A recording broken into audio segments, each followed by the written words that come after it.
Terima kasih Bang Imam Fajar yang telah memutarkan lagu Indonesia Raya. Selanjutnya acara ketiga yaitu pembacaan doa yang akan disampaikan oleh Bapak Ibrahim MPD, Kepala SMA Negeri 9 Pontianak. Pada Bapak kami persilakan. Assalamualaikum warahmatullahi wabarakatuh. Hadirin wal hadirat, mari sejenak kita menundukkan kepala, mempersembahkan sejuta rasa syukur kepada Allah Subhanahu wa taala, memohon ampun dari segala dosa, seraya berdoa dan bermunajat kepadanya. Bagi yang beragama Islam, perkenankan saya memimpin doa, dan bagi yang lain diharapkan dapat menyesuaikan. A'udzu billahi minasyaitonir rajim. Bismillahirrahmanirrahim. Alhamdulillahi rabbil alamin. Hamdan na'imin, hamdan syakirin, hamdan yu'afi ni'mahu wa yukafi mazidah. Ya Rabbana walakal hamdu kama yanbaghi li jalali wajhikal karimi azimi sultanik. Allahumma salli ala Sayyidina Muhammadin wa ala ali Sayyidina Muhammad wa ala alihi wa sahbihi ajma'in. Allahumma ya Allah ya Rahman ya Rahim. Ya Allah yang Maha Pengasih dan Penyayang. Puji dan syukur kami panjatkan kehadirat-Mu karena atas izin dan limpahan rahmat-Mu. Silaturahmi Kepala Sekolah dan Wakil Kepala Sekolah Urusan Kurikulum SMA se-Kalimantan Barat dalam rangka sosialisasi kurikulum Merdeka Mandiri tahun 2022 ini dapat kami laksanakan ya Allah.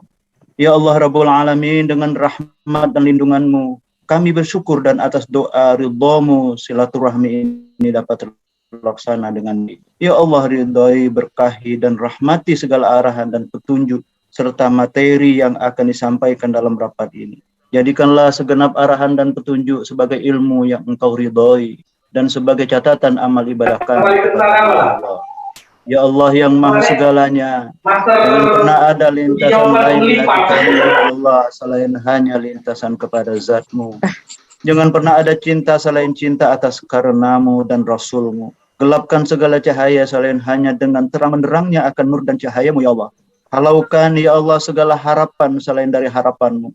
Sirnakan ya Allah kepatuhan dan ketaklukan selain hanya patuh dan takluk kepadamu ya Allah. Jangan Engkau jadikan kesuksesan, kemudahan, kelapangan, kehormatan dan kesejahteraan kami justru menjadikan kelalaian kami kepadamu. Namun jadikanlah semuanya sebagai wasilah untuk tetap khusyuk dan tawaddu kepadamu ya Allah. Ampuni hati ini ya Allah yang manakala terlintas sebesar zarah pusat atau provinsi lain kepadamu. Sibukkan kami ya Allah dengan bergelimang zikir dan ibadah. Yang baca doa Pak Ibrahim. Segenap perjuangan ibadah kami sebagai wasilah untuk Engkau ampuni dosa kami ya Allah. Ibrahim SMA 9. Rahmati hidup dan matinya kami. Amin ya Allah. Ya Allah ya Ghafur, sesungguhnya dosa yang kami lakukan teramat banyak. Namun kami yakin hanya dengan ampunan-Mu, pemaaf-Mu, pintu keselamatan dapat kami tempuh ya Allah. Amin Ya Allah, ampunilah dosa-dosa kami, dosa ayah bunda kami, dosa para pemimpin kami yang bertakwa. Kami mohon hanya kepadamu ya Allah agar menerima taubat kami sebelum Engkau akhiri hayat kami. Ya Allah, hanya kepadamu kami mencintai dan hanya kepadamu kami memohon pertolongan. Allahumma barik lana fi Sya'ban wa barik lana Ramadan. Allahumma barik lana fi Sya'ban wa balighna Ramadan. Allahumma barik lana fi Sya'ban wa balighna Ramadan. Allahumma rabbana taqabbal minna innaka antas samiul alim wa tub alaina ya maulana innaka antat tawwabur rahim wa khtim lana bi khatimati syahada waj'alna minal ladzina amanu bil husni wa ziyada. Rabbi ja'alni muqimus salawati wa min zurriyyati rabbana wa taqabbal du'a. Wa sallallahu ala sayyidina Muhammadin wa ala alihi wa sahbihi ajma'in. Subhana rabbika rabbil izzati amma yasifun wa salamun alal mursalin walhamdulillahi rabbil alamin. Assalamualaikum warahmatullahi wabarakatuh. Waalaikumsalam warahmatullahi wabarakatuh. Terima kasih Bapak Ibrahim yang telah membacakan doa. Selanjutnya kita sambut Ibu Kepala Bidang SMA PK Dinas Pendidikan dan Kebudayaan Provinsi Kalimantan Barat. Kepada Ibu Fatmawati MPD kami persilahkan. Ya, terima kasih Pak Jumadi. Assalamualaikum warahmatullahi wabarakatuh. Selamat Waalaikumsalam warahmatullahi wabarakatuh. siang dan salam sejahtera yang terhormat Koordinator Pengawas SMA Pendidikan Khusus dan SMK Dinas Pendidikan dan Kebudayaan Provinsi Kalimantan Barat, Bapak Ibu pengawas, Bapak Ibu kepala SMA negeri dan swasta se-Kalimantan Barat, dan Bapak Ibu wakil kurikulum SMA negeri dan swasta se-Kalimantan Barat. Kita panjatkan puji dan syukur kehadiran Allah Subhanahu wa Ta'ala, karena atas berkat rahmat dan hidayahnya maka kita dapat melaksanakan sosialisasi kurikulum merdeka pada siang ini. Bapak Ibu, terima kasih untuk kehadiran Bapak Ibu juga yang saat ini masih menyentuh angka 199. Padahal perkiraan saya kalau 467 SMA negeri dan swasta sekalbar, artinya kali 2 itu bisa 900-an lebih. Kenapa saya merasa perlu sekali mengundang Bapak Ibu untuk kegiatan ini? Karena terakhir kemarin ketika Pak Jumadi dan Bu Isnawati dipanggil untuk kegiatan sosialisasi mengenai kurikulum ini, maka hal yang pertama yang harus kita lakukan adalah mensosialisasikan ke Bapak Ibu. Sebenarnya Kalimantan Timur itu luar biasa ketika mereka mengharuskan, kalau tidak salah saya Kalimantan Timur mudah-mudahan tidak salah, mengharuskan semua sekolahnya untuk menggunakan kurikulum merdeka ini. Tetapi sebenarnya pada penggunaan kurikulum merdeka ini tidak juga harusnya dipaksakan. Jadi sekolah bisa memilih menggunakan kurikulum 2013, kemudian kurikulum darurat dan kurikulum merdeka. Nah, tadi pagi saya juga mendapat informasi bahwa untuk pendaftaran kurikulum merdeka yang saat ini dibuka itu bisa juga dilakukan untuk PLH ketika statusnya masih PLT atau PLH, kepala sekolah. Nah, Bapak Ibu yang saya hormati, pada kesempatan kali ini tolong disimak benar-benar apa yang akan disampaikan oleh Bu Isnawati, dan mungkin ajang ini menjadi ajang tanya jawab Bapak Ibu, karena kebetulan di forum ini juga ada Bapak Ibu pengawas yang mungkin bisa membantu memberikan pemahaman kepada Bapak Ibu apakah Bapak Ibu siap atau tidak menggunakan kurikulum merdeka. Pada dasarnya kalau kami di dinas tidak memberikan paksaan harus, tetapi kalau memang Bapak Ibu merasa mampu dan sanggup, silakan. Jadi pada kesempatan kali ini saya juga ingin untuk sekolah penggerak yang saat ini mungkin dibuka atau nanti akan dibuka lagi, Bapak Ibu mendaftarkan sekolah Bapak Ibu untuk menjadi sekolah penggerak. Walaupun ada statement yang mengatakan kami tidak mau jadi mendaftar sekolah penggerak, tapi kami mau mengikuti kurikulum merdekanya. Nah, intinya Bapak Ibu mohon didengarkan baik-baik penjelasan di siang hari ini, pahami. Kemudian jadi seperti disampaikan itu ATM, amati, terapkan dan tiru dan modifikasi. Jadi amati, tiru dan modifikasi. Artinya Bapak Ibu bisa nanti menerapkan kurikulum ini sesuai dengan kebutuhan dan keperluan Bapak Ibu. Nah, terima kasih juga untuk Bapak Ibu pengawas yang hadir pada kesempatan kali ini. Bu Isnawati juga terima kasih meluangkan waktunya untuk memberikan berbagai pemahaman kepada teman-teman kepala SMA untuk melaksanakan kurikulum merdeka ini. Satu pesan saya Bapak Ibu, kami memang tidak memaksakan, tapi jangan takut untuk melangkah. Ketika melakukan sesuatu yang baik itu adalah lakukan dulu baru kita evaluasi. Sehingga Bapak Ibu pasti punya keinginan. Tapi kalau Bapak Ibu evaluasi dulu baru Bapak Ibu melakukan, artinya Bapak Ibu banyak pertimbangan. Tidak sampailah pada melaksanakan kurikulum merdeka tersebut. Sekali lagi hanya ini yang ingin saya sampaikan. Selamat mengikuti kegiatan ini sampai akhir. Insya Allah saya pun tetap akan stay di sini karena di situ kali Pak kita saya juga ingin belajar lebih banyak tentang kurikulum merdeka.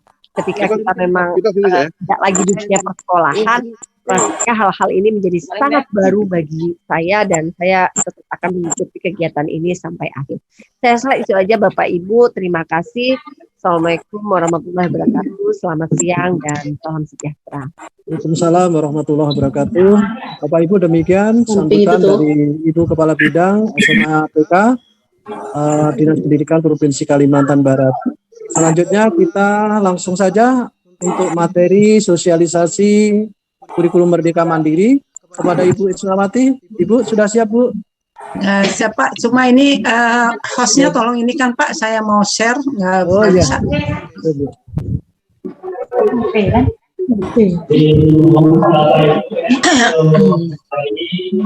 memasuki bulan yatim. Oke Pak, Bentar, Bu, ya. baik, makasih. Bismillah. Udah bisa ya?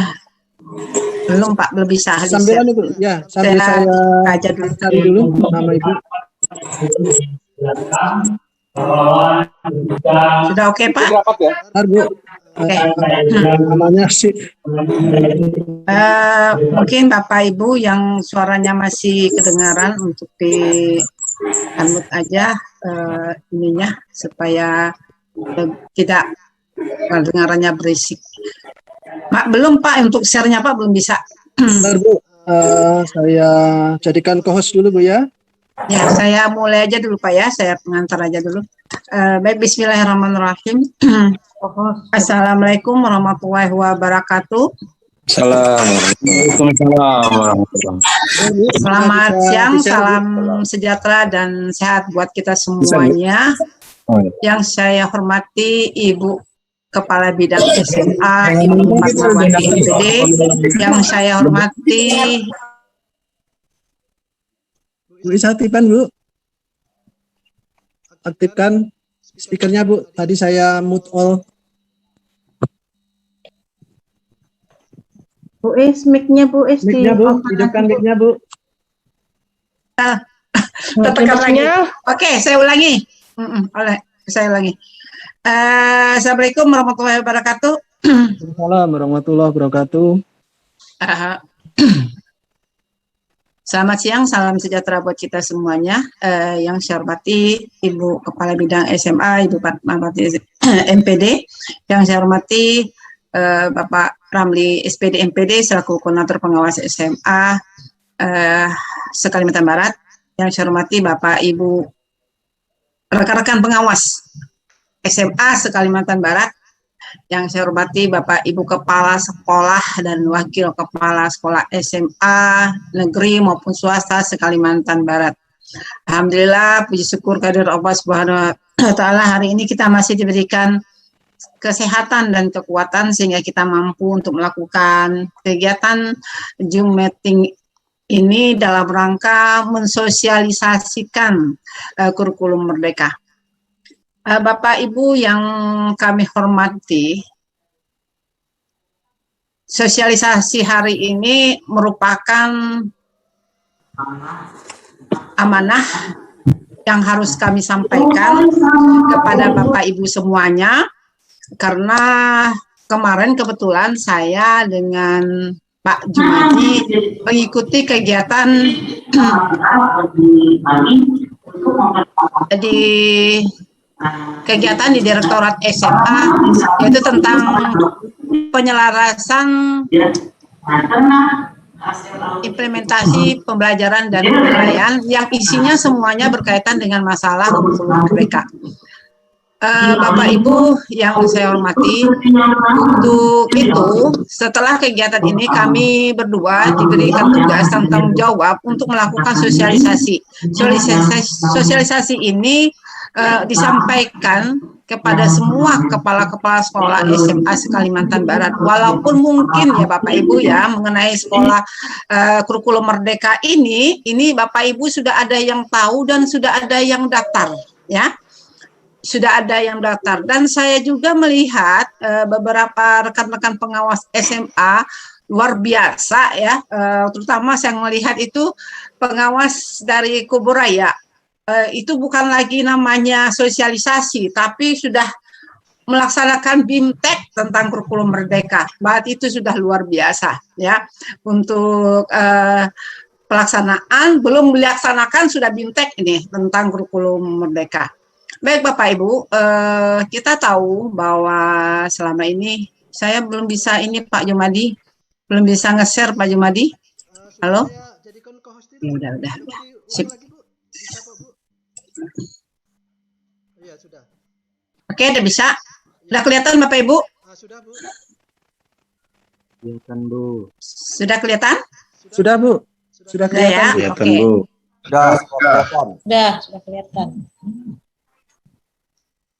Nah, hari Sudah, ini Bu, sudah. kita sama-sama akan mendengarkan tentang masalah kurikulum merdeka yang seperti tadi saya katakan, dari sekian Bapak Ibu yang mengikuti di sini, ada yang sudah tahu, ada yang sudah daftar, malahan ada yang sudah melaksanakan bintek untuk kurikulum merdeka. Itu sungguh luar biasa ya, salut saya. Nah, Bapak Ibu jangan khawatir. Saya melihat bahwa di hari ini setelah saya membuka tentang info pendaftaran kurikulum merdeka, hari ini itu dalam waktu 25 menit aja itu sudah apa ya, sekitar 40 sekolah mendaftar. Dalam waktu 25 menit. Saya baru share jam 10.36 tadi saya buka, kemudian jam 11 lewat 1 menit, udah banyak itu. Karena mungkin beranggapan pendaftaran itu terakhir adalah tanggal 31 Maret. Nah, maka mikir besok tuh selesai terakhir nih gimana.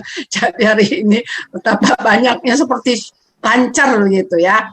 Tetapi Bapak Ibu jangan khawatir, yang belum daftar jangan khawatir bahwa pendaftaran itu diperpanjang. Nah, kemarin kami mendapatkan info itu bahwa pendaftarannya diperpanjang sampai 30 April. Karena kemarin terakhir dilihat pada tanggal 16 Maret 2022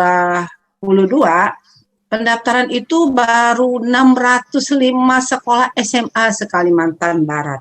Padahal kita tahu bahwa jumlah SMA se-Kalimantan Barat negeri dan swasta itu betapa banyaknya ya, beribu gitu. Kok daftarnya baru 605, makanya diperpanjang sampai tanggal 30 April. Oke Bapak Ibu, kita langsung aja ya ngelihat apa sih sebenarnya kurikulum merdeka.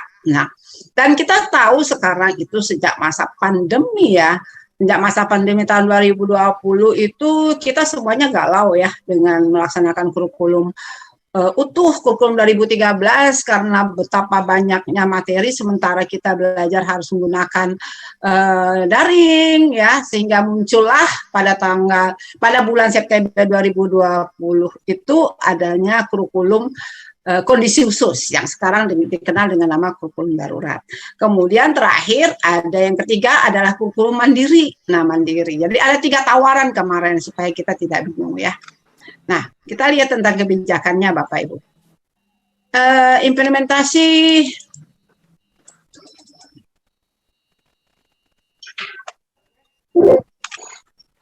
tentang kurikulum ini ada beberapa kebijakan yang mendasar. Kenapa kurikulum mereka itu diadakan?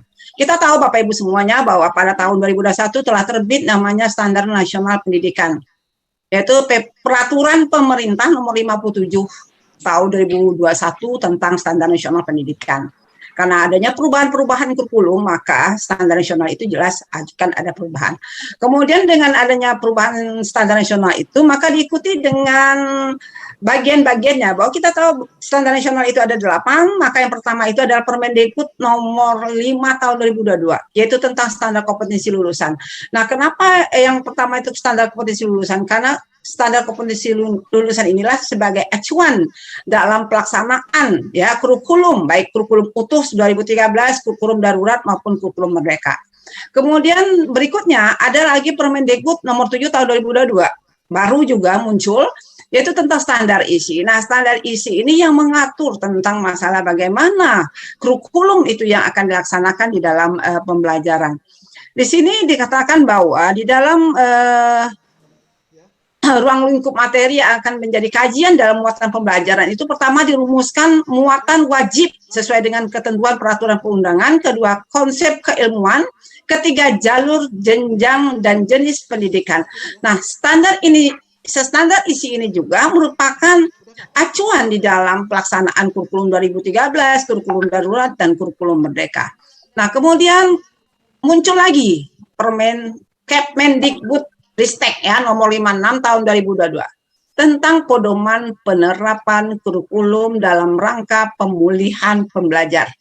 Nah, kemarin di awal-awal tahun 2021 kita pernah mendengar adanya kurikulum prototipe. Nah, tiba-tiba kurikulum prototipe berganti dengan nama kurikulum merdeka. Kurikulum prototipe itu kemarin ditawarkan juga dengan tiga opsi.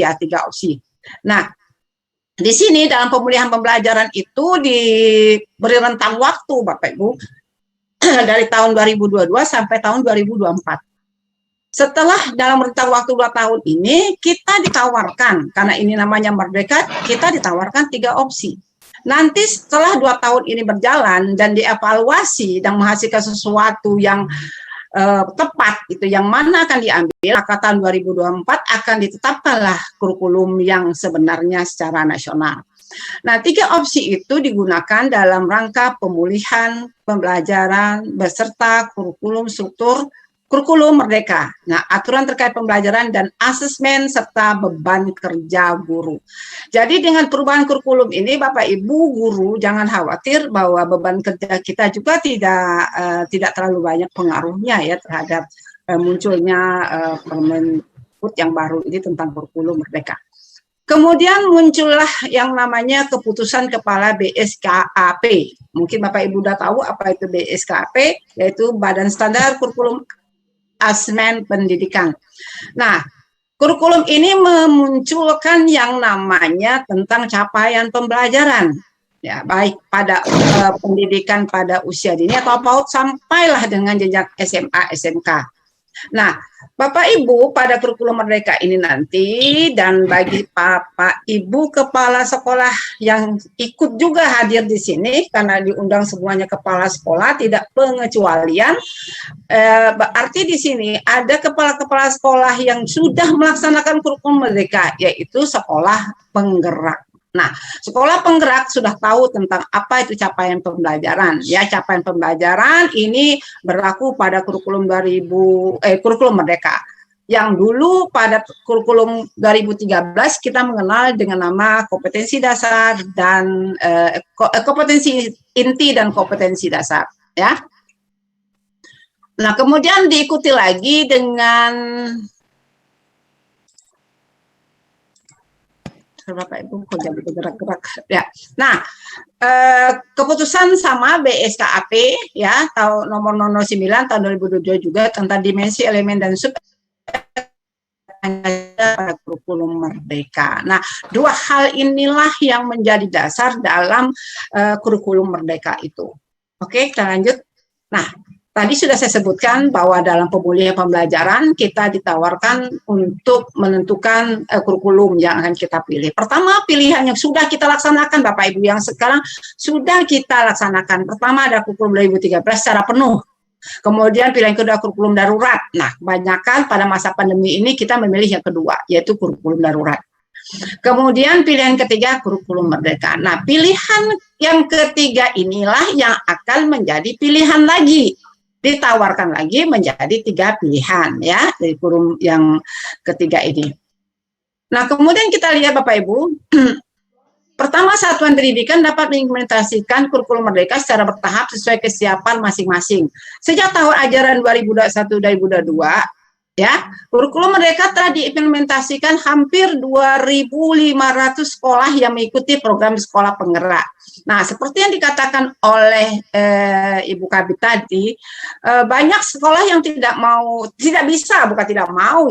bisa mengikuti program sekolah penggerak ini karena persyaratan-persyaratan yang harus dipenuhi, misalnya saja kepala sekolahnya dalam waktu 3 tahun tidak boleh pindah, tidak ada yang pensiun atau apa gitu. Jadi persyaratannya itu sangat berat. Contohnya beberapa sekolah, misalnya di Kota Pontianak ini yang mampu, yang mungkin bisa mengikuti ini, tetapi terganjal oleh persyaratan itu tadi karena faktor-faktor usia bagi kepala sekolahnya, ya. Nah, kemudian untuk SMK kita kenal bukan sekolah penggerak tetapi pusat keunggulan. Nah, ini juga sudah berlangsung ya mulai tahun yang lalu, tahun 2021-2022 dan tahun depan ini sudah masuk tahun kedua ya, kelas 11. Nah, kurikulum ini diterapkan mulai dari TK B, SD, SDLB kelas 1, SD itu kelas 1 dan 4, SMP itu kelas 7, SMA itu kelas 10 ya. Nah, ini juga berlaku bagi sekolah luar biasa atau pendidikan khusus. Kemudian awal tahun 2002 tahun ajaran 2023, satuan pendidikan dapat memilih untuk mengimplementasikan kurikulum berdasarkan kesiapan masing-masing. Nah, ini yang dikatakan tadi tidak pakai persyaratan ya. Jadi mau kepala sekolah PLT atau kepala sekolahnya apakah udah mau dekati pensiun atau mutasi nggak jadi masalah. Nah, di sinilah di awal tahun ajaran 2022-2023 nanti akan dilaksanakan ini. Nah, untuk persiapan tahun ajaran ini kurikulum merdeka, pemerintah itu menyiapkan angket untuk membantu satuan pendidikan menilai tahap persiapan dirinya untuk menggunakan kurikulum merdeka. Jadi diisi angket. Nah, nanti Bapak Ibu ngisi anketnya di mana? Nah, yang sudah pengalaman nanti pada saat diskusi kita bisa saling sharing, saling berbagi. Yang sudah pernah pengalaman daftar, sudah ini silakan untuk memberikan pengalamannya kepada Bapak Ibu yang lain yang belum mendaftar. Nah, 3 pilihan yang dapat diputuskan dalam satu pendidikan itu antara lain adalah ya menerapkan beberapa bagian dan prinsip kurikulum merdeka tanpa mengganti kurikulum satuan pendidikan yang sedang diterapkan. Jadi, Bapak Ibu sekarang misalnya melaksanakan kurikulum 2013 nih. Nah, kurikulumnya nggak diganti, tapi cuma ruhnya. Jadi, kita menggunakan prinsip kurikulum merdeka. Ruhnya itu yang mana? Yang tadi, yang di depan, yang sudah dikatakan keputusan kepala Badan Standar Kurikulum Asesmen Pendidikan itu nomor 009 tentang profil pelajar Pancasila, tapi kurikulumnya tidak berubah ya. Nah, kemudian menerapkan kurikulum merdeka menggunakan perangkat ajar yang sudah disediakan. Nah, ini perangkat ajarnya Bapak Ibu jangan sibuk, jangan kalut, tapi ini semuanya sudah disiapkan. Kemudian yang ketiga, menerapkan kurikulum merdeka dengan mengembangkan sendiri berbagai perangkat ajar. Ya, yang sekolah sudah siap, silakan ya. Tetapi ini kita tidak bisa menentukan sendiri Bapak Ibu ya. Kita nanti ditentukan dengan cara kita mengisi angket dulu. Oke. Nah, apa sih keunggulan kurikulum merdeka? 1, lebih sederhana dan mendalam. Fokus pada materi yang esensial dan pengembangan kompetensi peserta didik pada fasenya. Belajar menjadi lebih mendalam, bermakna tidak terburu-buru dan menyenangkan. Kita mungkin masih ingat semuanya Bapak Ibu ya pada kurikulum 2013 dan masih adanya UN. Kita semuanya terburu-buru mengejar ketuntasan materi, tetapi di dalam kurikulum merdeka ini bukan mengejar ketuntasan materi, tapi bagaimana mengejar ketuntasan kompetensi. Nah, di kurikulum yang lalu kita semuanya sibuk kalau udah mau ujian itu yang dikebut adalah bagaimana anak bisa menyelesaikan soal ujian. Jadi di sini ada kaitannya dengan masalah penilaian bahwa sekarang itu kita ketahui dalam proses pembelajaran yang lebih dipentingkan adalah penilaian selama proses pembelajaran. Nah, jadi pemberian materinya yang lebih sederhana dan mendalam itu esensialnya itu pengembangan kompetensi peserta didik pada fasenya. Jadi sekarang kita mengenal dengan nama adanya fase-fase, mulai dari SD kelas 1 sampai kelas 12 itu terbagi sampai F, A, B, C, D, E, F. Nah, itu sampai fasenya itu ya. Saya tidak mungkin jelaskan satu-satu Bapak Ibu ya, karena waktu kita sangat terbatas. Pada hari ini saya akan menjelaskan tentang kulitnya saja, mengantar Bapak Ibu untuk berdaftar sebagai sekolah penggerak. Untuk lebih lanjut, nanti silakan Bapak Ibu buka tautan. Terakhir saya akan berikan tautan-tautan bagaimana kita menggali, mencari informasi, pengetahuan tentang kurikulum merdeka itu.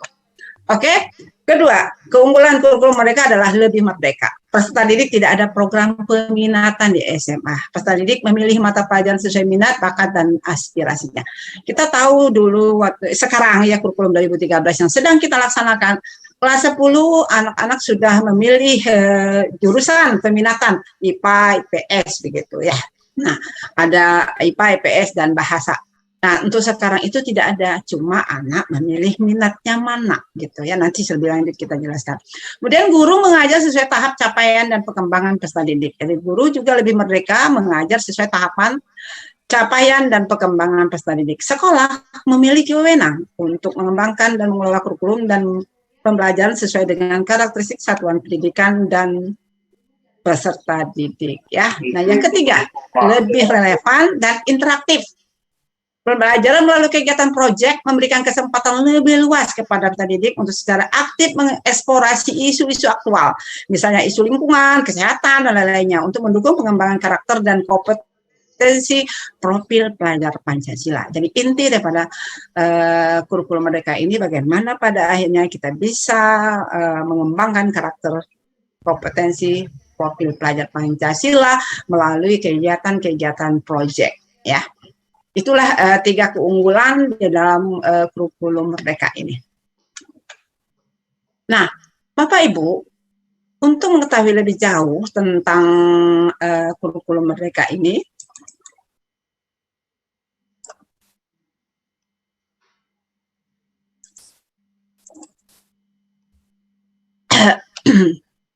nah, ada platform Merdeka Mengajar yang disiapkan oleh pemerintah untuk sekolah penggerak untuk guru dan mewujudkan pelajar Pancasila. Jadi platform Merdeka Mengajar itu ada 3 yang disiapkan, yaitu mengajar, belajar, dan berkarya. Nah, jadi bagaimana guru mengajar, bagaimana guru belajar, dan bagaimana guru berkarya.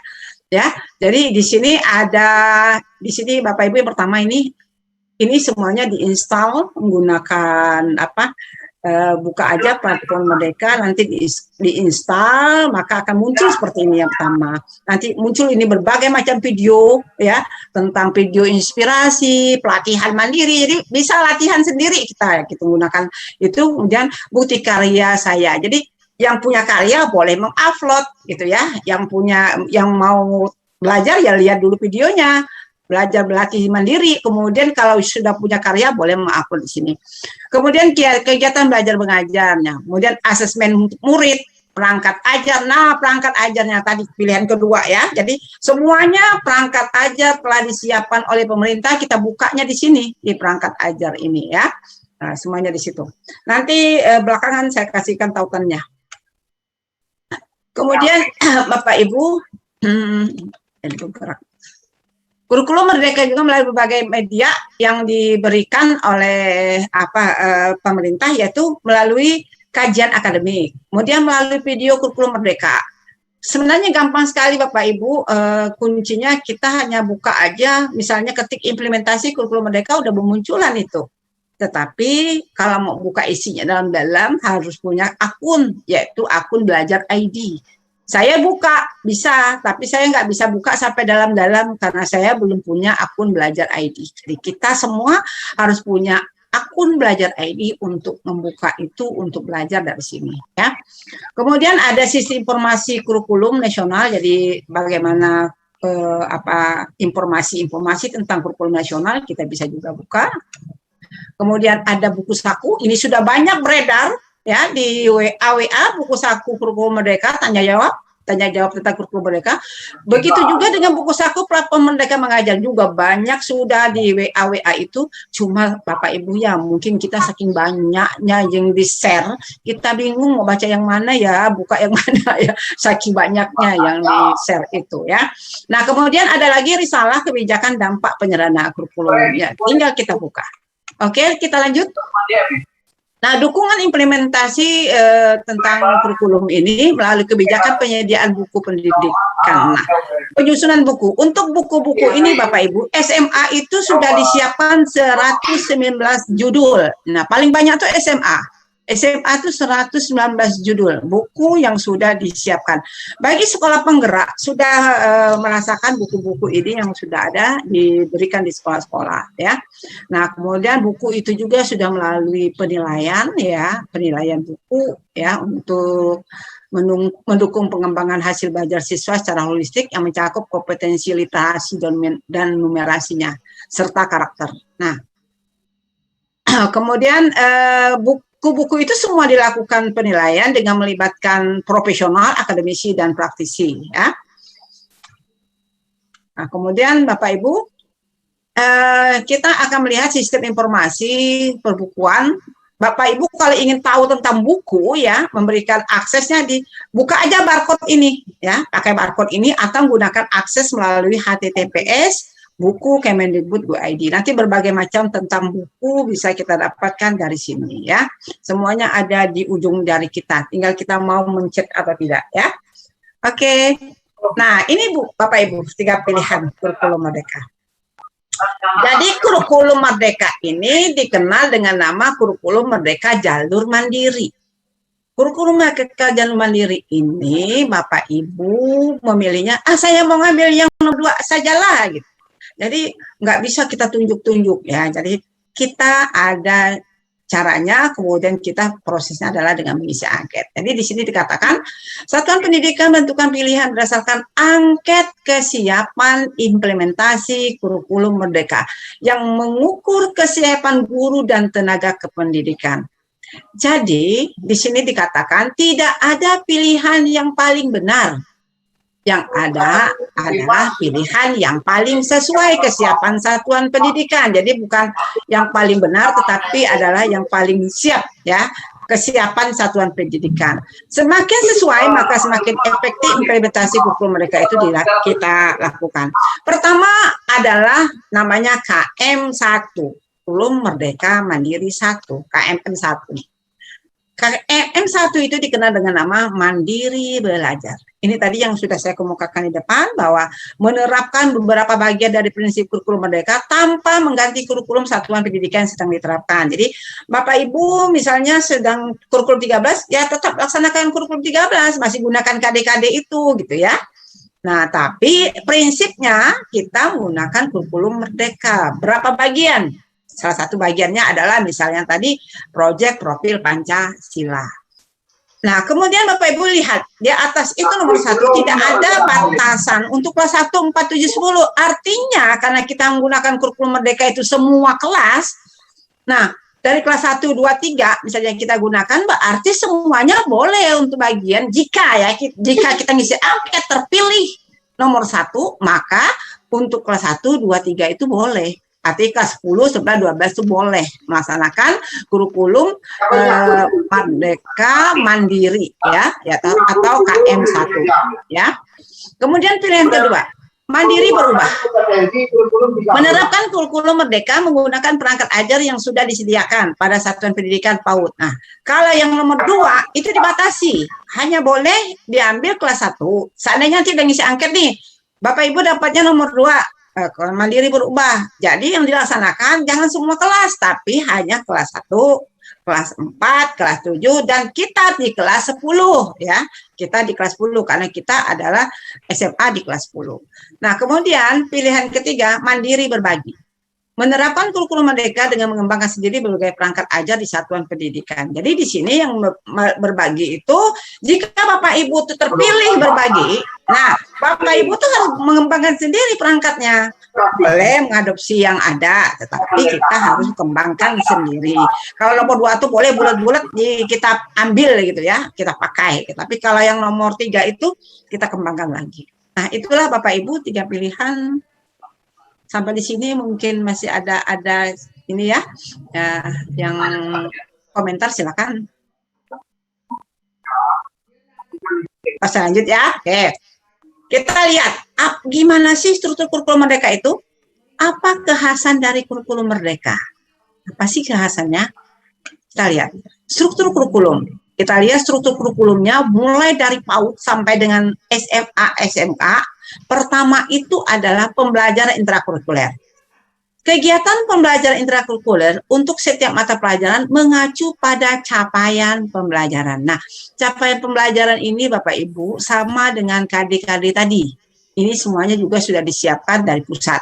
Kemudian yang kedua, proyek penguatan profil pelajar Pancasila.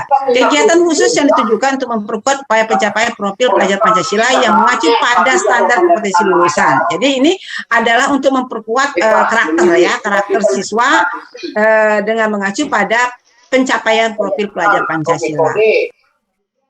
Oke, saya lanjut. Nah, kemudian muatan lokal. Satuan pendidikan menambahkan muatan lokal yang ditetapkan oleh pemerintah daerah sesuai dengan karakteristik daerah. Satuan pendidikan dapat menambahkan muatan tambahan sesuai karakteristik satuan pendidikan secara fleksibel melalui 3 pilihan sebagai berikut. 1, muatan lokal bisa mengintegrasikan ke dalam mata pelajaran lain. Jadi boleh diintegrasikan. Kedua, mengintegrasikan ke dalam tema proyek penguatan profil pelajar Pancasila. Bapak Ibu tanya apa sih temanya itu? Tema proyek penguatan profil Pancasila itu apa gitu ya. Nah, memang Bapak Ibu di sekolah penggerak itu sudah tahu, kalau sekolah penggerak sudah melaksanakan, disiapkan 7 tema tentang proyek penguatan profil Pancasila itu. Jadi nanti Mulok boleh integrasi ke sana, ke dalam tema itu ya. Ketiga, mengembangkan mata pelajaran yang berdiri sendiri. Jadi Mulok juga boleh dikembangkan sendiri. Nah, saya belum tahu gimana keputusan kemarin tentang masalah Mulok untuk kita di daerah Kalimantan Barat. Nah, ini Bapak Ibu, tema-tema utama di dalam kegiatan proyek pembelajaran berbasis proyek ya. Kemendikbudristek menyediakan 7 tema utama yang perlu dikembangkan menjadi modul dengan topik dan tujuan lebih spesifik. Jadi ada tema ini, nanti tema ini lagi ada subtemanya lagi ya. Pertama, bangunlah jiwa raganya. 2, berekayasa dan berteknologi untuk membangun NKRI. 3, Bhinneka Tunggal Ika. 4, gaya hidup berkelanjutan. 5, kearifan lokal. 6, kewirausahaan. 7, suara demokrasi. 7 tema ini Bapak Ibu itu diberikan kepada sekolah yang akan melaksanakan kurikulum merdeka.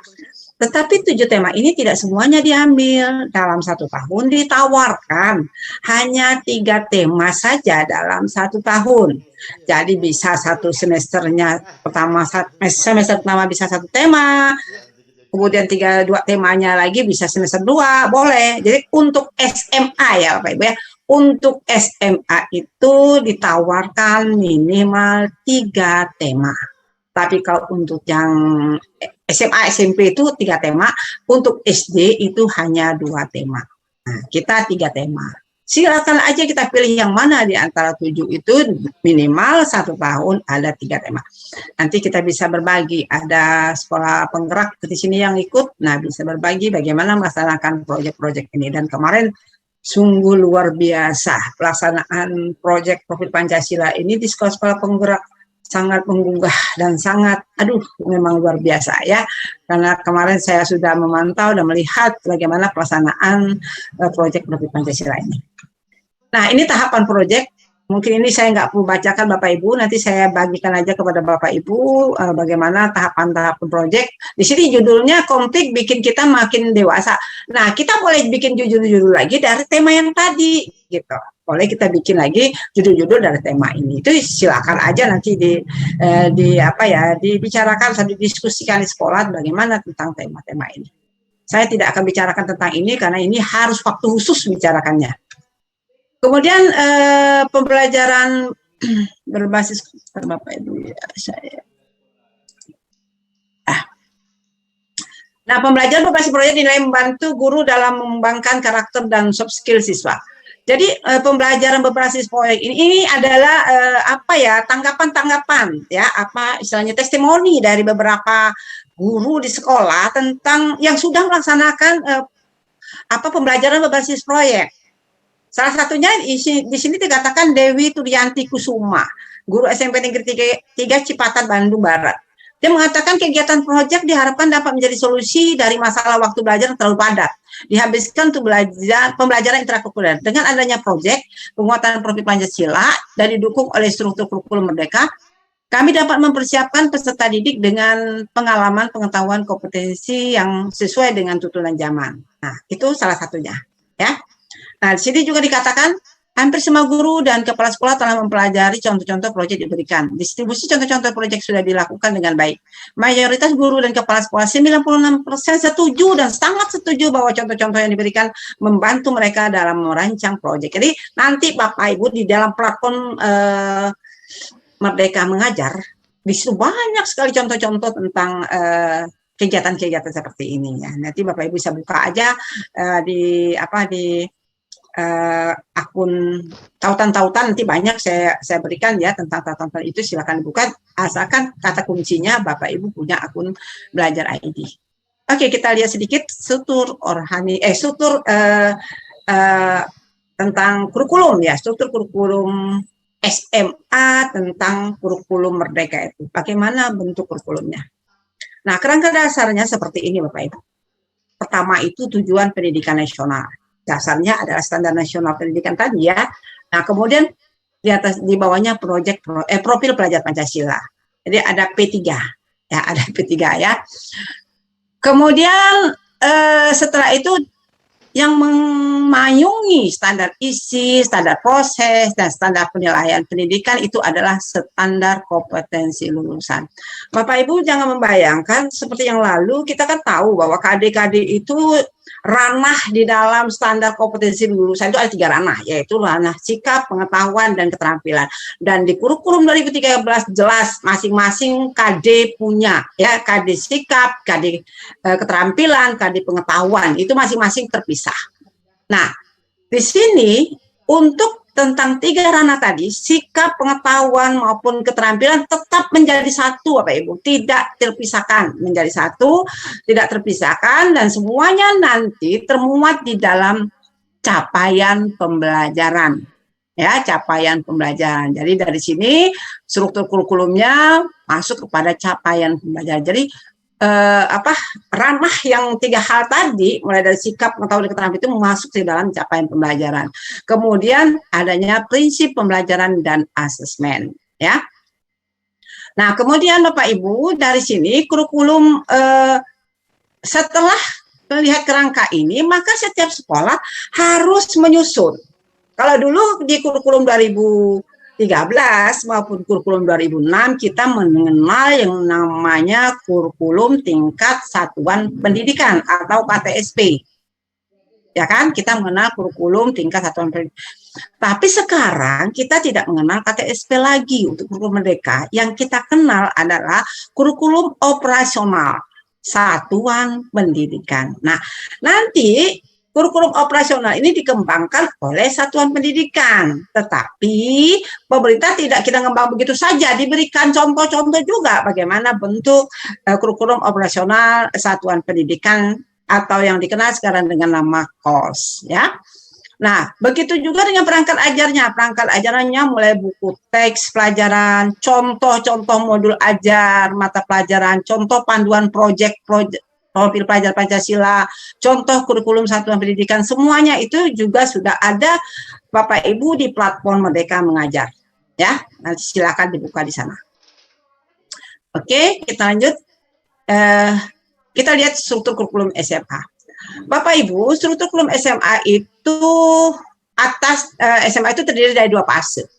Fase E yaitu untuk kurikulum kelas 10 dan fase F kelas 11 dan 12. Kita tahu bahwa di kurikulum merdeka itu mulai dari fase A. Fase A itu kelas 1 dan kelas 2 SD, fase B itu kelas 3 dan 4, fase C itu 5 dan 6, fase D itu SMP, kita fase E kelas 10 dan F kelas 11 ya, dan 12.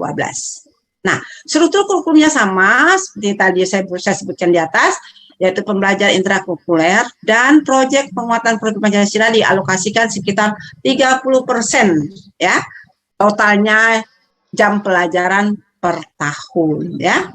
Nah,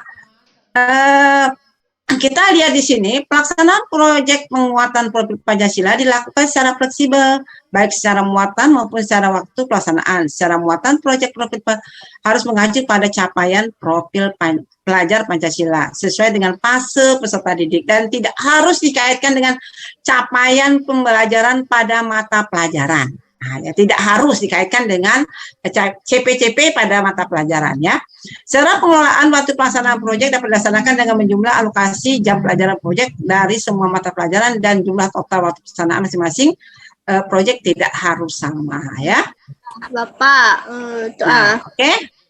Nah, Bapak Ibu di dalam di sini dikatakan satuan pendidikan itu wajib membuka kelompok mata pelajaran umum serta sekurang-kurang 3 kelompok mata pelajaran pilihan. Setiap peserta didik wajib mengikuti seluruh mata pelajaran dalam kelompok mata pelajaran umum. Jadi yang wajib diambil oleh siswa itu adalah di kelompok mata pelajaran umum. Yang B itu memilih 4-5 mata pelajaran dari minimal 2 kelompok mata pelajaran pilihan. Maksimal mata pelajaran pilihan yang diambil dari 1 kelompok mata pelajaran pilihan adalah 3 mata pelajaran, disesuaikan dengan minat, bakat, dan aspirasi peserta didik. Nah, kita lihat di sini fase itu nih untuk yang tadi fase A, fase yang pertama ya, fase E ya, itu di kelas 10. Jadi kelas 10 itu kurikulumnya tidak beda dengan SMP, sama gitu ya, sama dengan SMP. Jadi semuanya sama dengan SMP. Jadi tidak ada mengenal IPA, tidak ada mengenal fisika, biologi, kimia gitu, tapi IPA, IPS gitu. Tetapi bukan berarti, wah nanti gimana nih ngajarnya, gurunya ada 3, ada fisika, ada kimia, ada biologi, nanti gimana ngajarnya? Nah, kita disilakan memilih, ya namanya merdeka, nanti boleh memilih, boleh per mata pelajaran fisika, biologi, kimia, misalnya boleh begitu, boleh juga dijadikan satu kesatuan ya.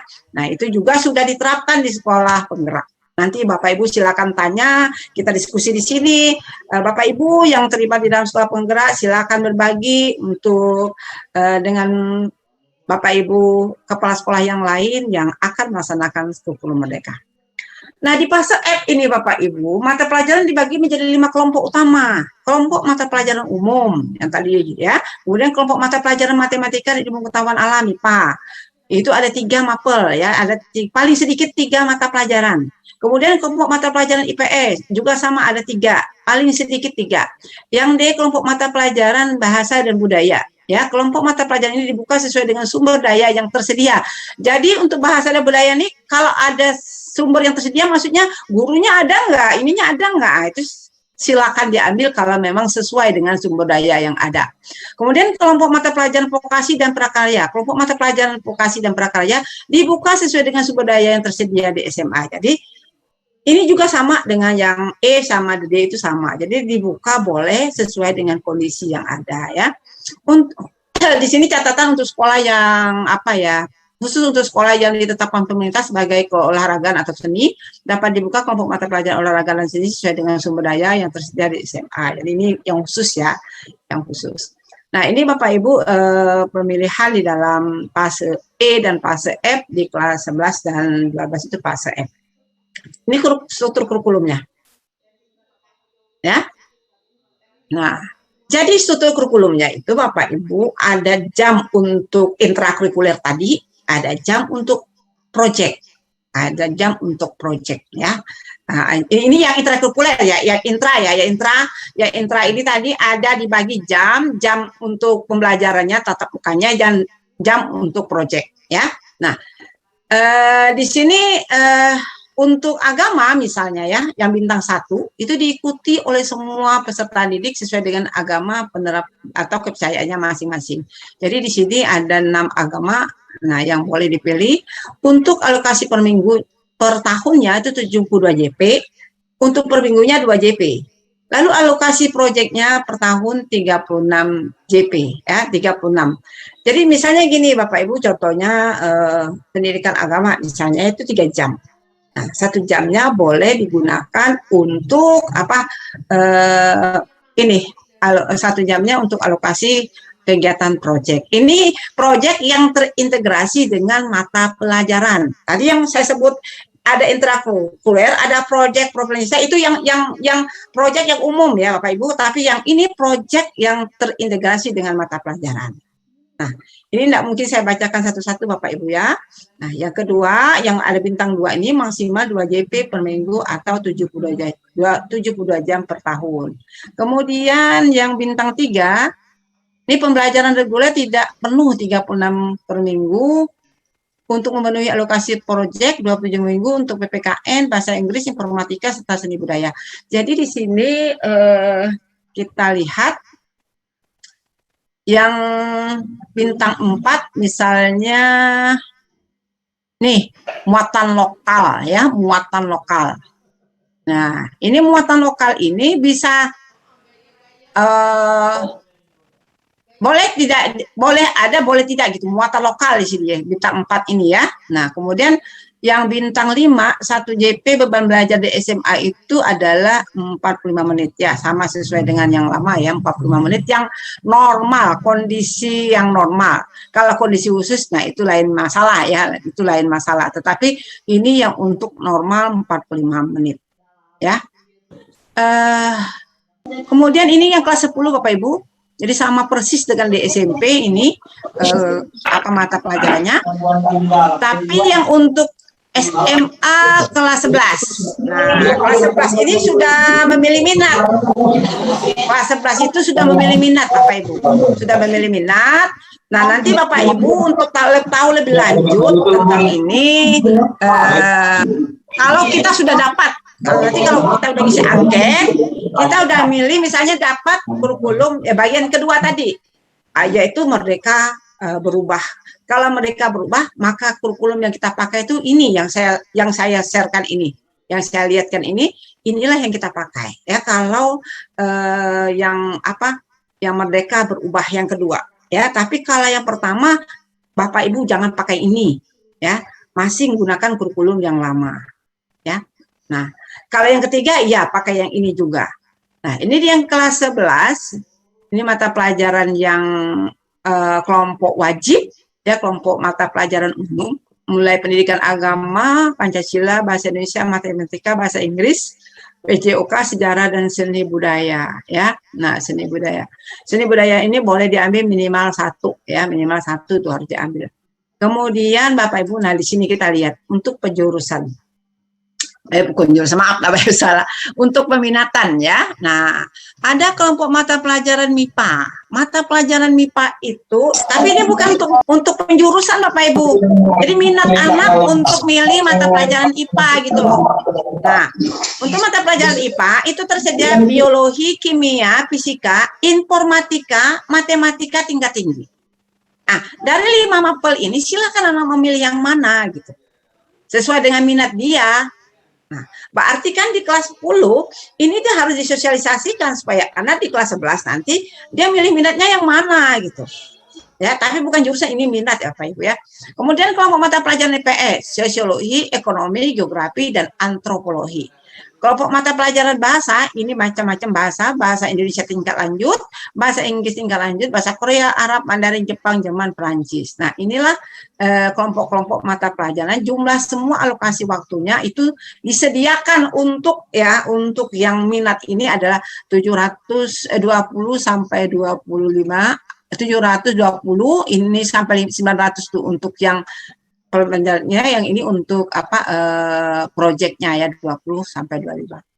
Nah, kemudian kelompok vokasi dan prakarya dan kewirausahaan, budidaya, kerajinan, rekayasa dan pengolahan. Ini yang kita lihat ini. Nah, yang ini bintang 6 ya, bintang 6.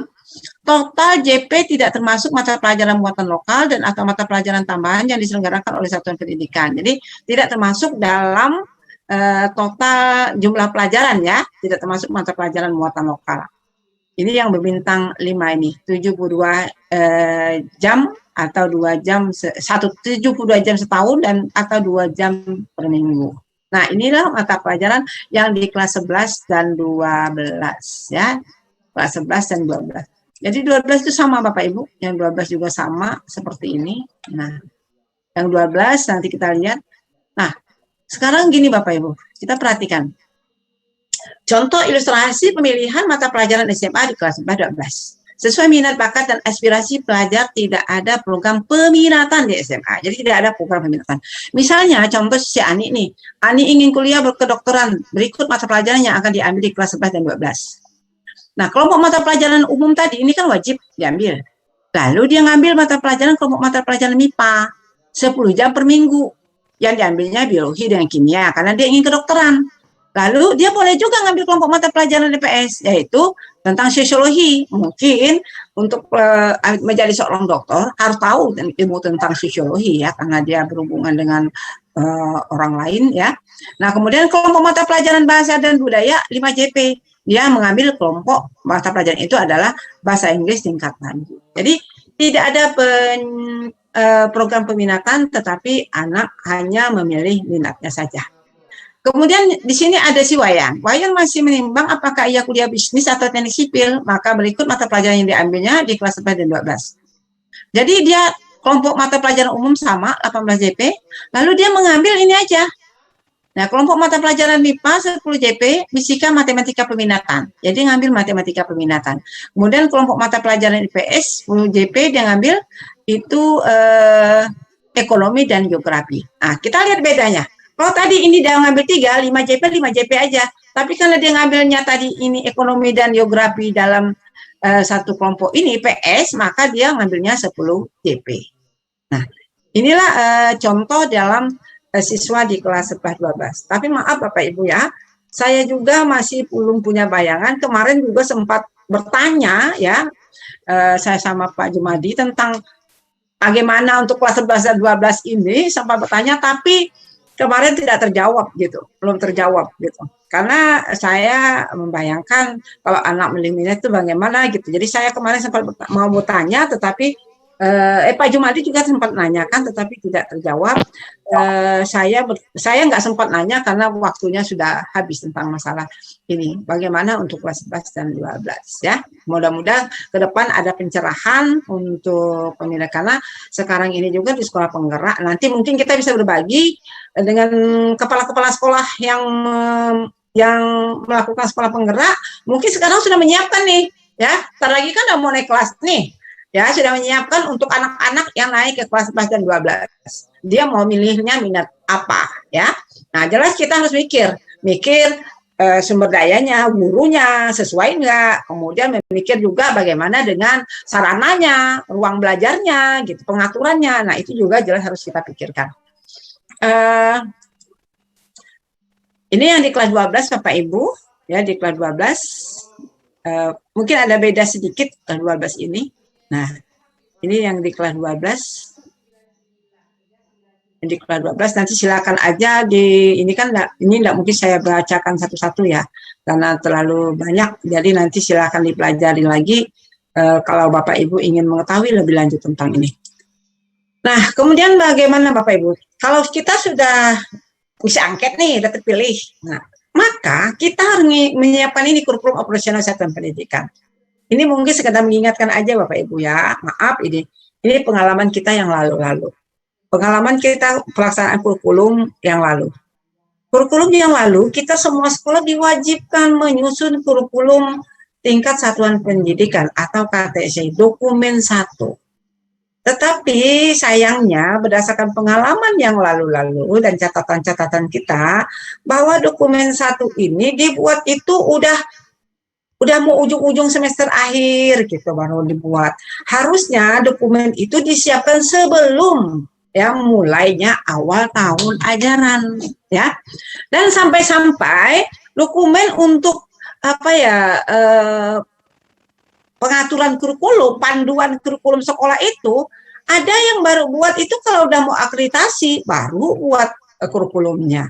Tapi di awal-awal tidak pernah jarang menyiapkan. Mungkin ada sekolah-sekolah tertentu yang sudah siap di awal, sudah siap untuk dilakukan validasi segala macam.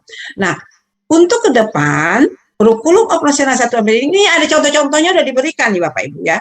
Nah, nanti apabila Bapak Ibu sudah terpilih dari 3 opsi tadi tentang kurikulum itu, misalnya dapat opsi 2, maka mulai sekarang Bapak Ibu pelajari. Ya, baca tentang bagaimana menyusun pedoman penyelenggaraan pembelajaran sesuai dengan karakteristik dan kebutuhan satuan pendidikan. Nah, jadi namanya POS, kurikulum operasional satuan pendidikan. Jadi bukan KTSP lagi, ya.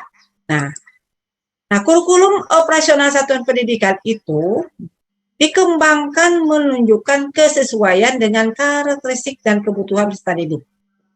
Satuan pendidikan dan daerah dalam mengembangkan dan mengelola kurikulum operasional satuan pendidikan sebaiknya melibatkan seluruh pemangku kepentingan termasuk siswa, komite sekolah, dan masyarakat. Jadi ini kita tahu biasanya di sekolah itu ada punya tim pengembangan kurikulum, tim pengembang kurikulum. Nah, silakan aja itu diurun rembukan di dalam penyusunan ini. Jadi jangan orang sendiri-sendiri aja yang nyusunnya, tetapi harus didiskusikan, dibicarakan bagaimana untuk pelaksanaan kurikulum itu. Nah, kemudian pemerintah menyediakan contoh-contoh kurikulum operasional sekolah yang dapat dimodifikasi, dijadikan contoh atau rujukan untuk satuan pendidikan dalam mengembangkan kurikulum operasionalnya. Itu ada semuanya di platform Merdeka Mengajar. Nah, Bapak Ibu, ini prinsip pengembangan ini mungkin saya tidak perlu saya bacakan, ini sudah nanti pada pelaksanaan, nanti silakan aja Bapak Ibu ini kan ya, ini komponen operasionalnya, komponen-komponen kurikulum operasionalnya memuat antara lain karakteristik satuan pendidikan, jelas visi misi ya Bapak Ibu ya, jangan lupa visi misi dan tujuan satuan pendidikan, pengorganisasian pembelajaran dan perencanaan pembelajaran. Nah, perencanaan pembelajaran nanti kita kenal dengan namanya itu adalah modul ajar ya, modul ajar. Nah, kemudian Bapak Ibu, nah ini contoh proses penyusunan kurikulum operasional Bapak Ibu. Yang pendidikan SMP, strukturnya, struktur kurikulum, CP-nya, prinsip pembelajaran dan asesmennya apa, kemudian kerangka dasar kurikulum yang ditetapkan oleh pemerintah pusat. Nah, kurikulum ini sangat fleksibel dan dinamis, ya, satuan pendidikan boleh mengembangkan kurikulum operasional berdasarkan kerangka struktur kurikulum sesuai dengan karakteristik dan kebutuhan satuan pendidikan. Jadi sesuaikan dengan sekolah kita. Karena ini baru mulai pertama Bapak Ibu ya. Kalau pertama itu kita coba bagaimana jangan yang lalu itu terulang kembali. Misalnya kita mengadopsi punya orang lain, tetapi misalnya sampai nama sekolah orang itu tidak terhapuskan gitu. Program di sekolah orang yang lain ada kita ikut padahal kita tuh nggak ada. Nah, itu benar-benar harus diperhatikan, makanya harus lihat, menganalisis dulu konteks, karakteristik satuan pendidikan, itu harus dianalisis. Maka yang kedua, merumuskan dulu visi misi dan tujuan sekolah. Yang ketiga, menentukan pengorganisasian pembelajaran. Bagaimana kita mengorganisasikan pembelajaran ini nanti di sekolah. Kemudian keempat, menyusun rencana pembelajaran. Nah, ini menyusun rencana pembelajaran jelas adalah tugas daripada semua dewan guru yang ada di sekolah itu ya, menyusun perencanaan pembelajaran. Nah, itulah tentang kerangka kurikulum operasional satuan pendidikan. Nah, kemudian analisis ini mungkin tidak perlu saya bahas Bapak Ibu ya. Nah, ini contoh proses analisis satuannya. Nah, ini Bapak Ibu hasil dari pendaftaran sekolah kurikulum Merdeka ya, kurikulum Merdeka ini 11 Februari baru 7 sekolah, 12 Februari 74 sekolah ya, 13 Februari 136, 15 Februari 296. Ini yang mandiri belajar, berubah berbagi. Nah, ya yang berbagi. Ini yang mandiri yang paling banyak ya. Lalu yang ini Bapak Ibu ya, ini tanggal 15 Februari baru 21 SMA. Makanya Direktorat SMA langsung bergerak bagaimana untuk mensosialisasikan ini agar semua sekolah seluruh Indonesia mau mendaftar mengikuti kegiatan kurikulum Merdeka. Nah, hari ini Bapak Ibu yang tadi saya ambil sekarang sudah 2.452 pada jam 10.36. Ya, nah ini SMA. Ya. Kemudian ini bergerak jam 11:01 sudah menjadi 2.504. Cepat sekali naiknya. Karena pikir besok nih terakhir gitu. Padahal bukan ya. Masih ada waktu Bapak Ibu 1 bulan, tanggal 30 April baru diperpanjang pendaftarannya. Bapak Ibu, apa yang semua yang saya sebutkan tadi, Bapak Ibu bisa lihat di sini. Nah ya.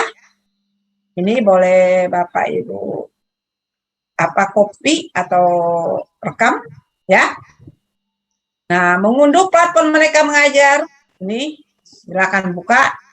Kemudian pelajari ini platform Merdeka Mengajar juga dari kurikulum.kemendikbud.go.id.